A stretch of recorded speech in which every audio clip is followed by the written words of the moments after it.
And our founders were very academic, and they studied every single society that ever existed in the history of the world. And they were eclectics. They extracted the good stuff and threw out the bad stuff. Their idea was to create a society that would remain free and open. And that's why they put so much toil into it. But one of the things that became clear to them as they studied all these societies is that all governments tend to move in the same direction: grow, infiltrate, and dominate. No matter how they start, no matter how lofty their ideals are, it seems to be a human trait. Have you ever thought about why is it that people can't just leave other people alone? Why do they have to control them? Why can't they just live in peace? But they just cannot do it. And governments can't do it either. And it's not because governments are inherently bad, it's just that people are like that. And therefore you have to actively engage in something to keep a society free and open. And that's what they did. But it wasn't easy.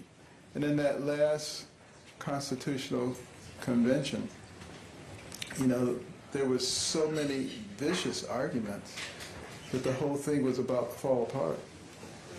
And 81-year-old Benjamin Franklin, the elder statesman, got up in front of that group and he said, "Gentlemen, stop." He said, "Let us get down on our knees and let's seek wisdom from God." And the whole assembly knelt and prayed.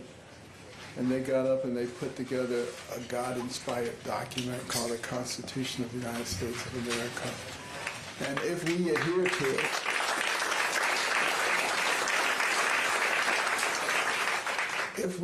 to it, we will in fact remain a free and open society.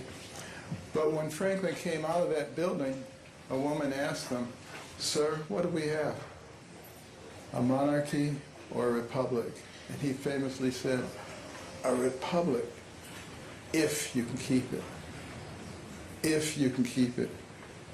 Now we're as close right now to losing it as we have ever been throughout our 248 years. And I hope most people recognize how dangerous it is to have the political party who is in power utilizing the justice system to suppress their political opponents. I mean, I think a lot of the American people did recognize that, and I think that's why you saw shifting polls. And I think there's a very good chance that we can maintain that.